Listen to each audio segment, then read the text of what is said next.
Henesis Kapitulo 1. Nang pasimula ay nilikha ng Diyos ang mga langit at ang lupa. At ang lupa ay walang anyo at walang laman, at ang kadiliman ay sumasa ibabaw ng kalaliman. At ang Espiritu ng Diyos ay sumasa ibabaw ng tubig. At sinabi ng Diyos, magkaroon ng liwanag.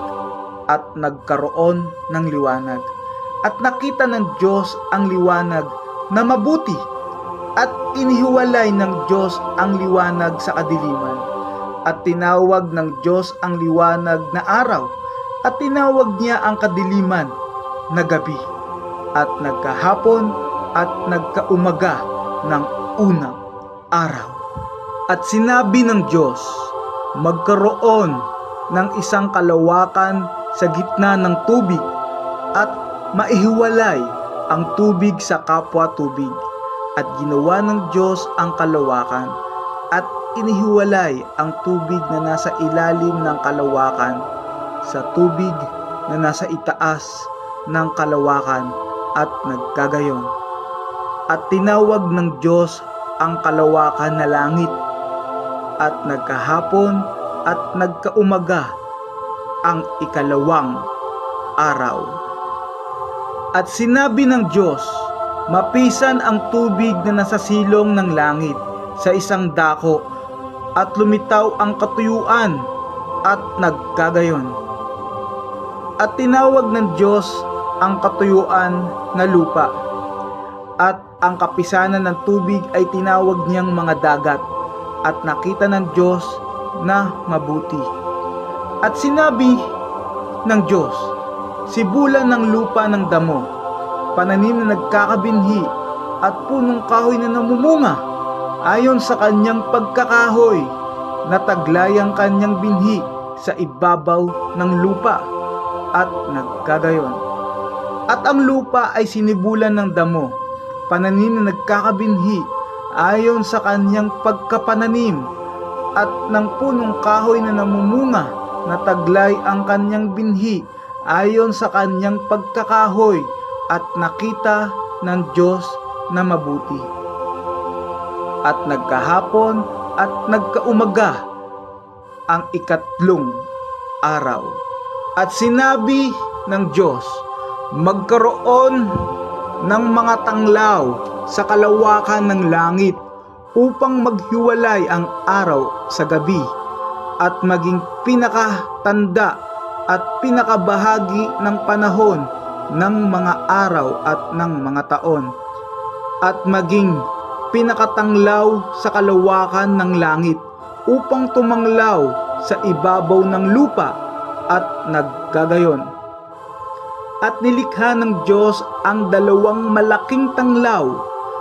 Ang malaking tanglaw ay upang magpuno sa araw, at ang maliit na tanglaw ay upang magpuno sa gabi.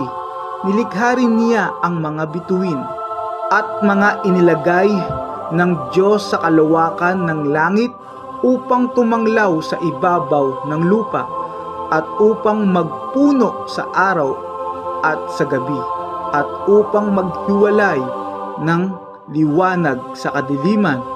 At nakita ng Diyos na mabuti.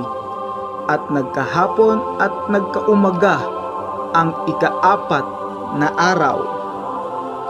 At sinabi ng Diyos, bukalan ng sagana ang tubig ng mga gumagalaw na kinapal na may buhay, at magsilipad ang mga ibon sa itaas ng lupa, sa luwal na kalawakan ng himpapawid. At nilikha ng Diyos ang malalaking hayop sa dagat, at ang bawat may buhay na kinapal na gumagalaw, na ibinukal na sagana ng tubig, ayon sa kani-kanyang uri, at ang lahat na may pakpak na ibon, ayon sa kani-kanyang uri. At nakita ng Diyos na mabuti. At mga binasbasan ng Diyos na sinabi, kayo'y magpalaanakin at magpakarami, at inyong punuin ang tubig sa mga dagat, at magpakarami ang mga ibon sa lupa. At nagkahapon at nagkaumaga ang ikalimang araw.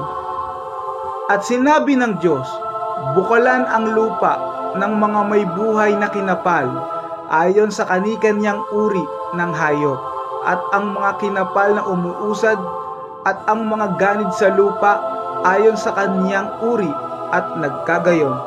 At nilikha ng Diyos ang ganid sa lupa ayon sa kaniyang uri, at ang hayop ayon sa kaniyang uri, at ang bawat umuusad sa ibabaw ng lupa ayon sa kani-kanyang uri.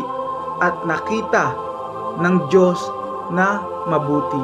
At sinabi ng Diyos, lalangin natin ang tao sa ating larawan ayon sa ating wangis, at magkaroon sila ng kapangyarihan sa mga isda sa dagat, at sa mga ibon sa himpapawid, at sa mga hayop, at sa buong lupa, at sa bawat umuusad na nagsisiusad sa ibabaw ng lupa. At nilalang ng Diyos ang tao ayon sa kaniyang sariling larawan, ayon sa larawan ng Diyos siya nilalang.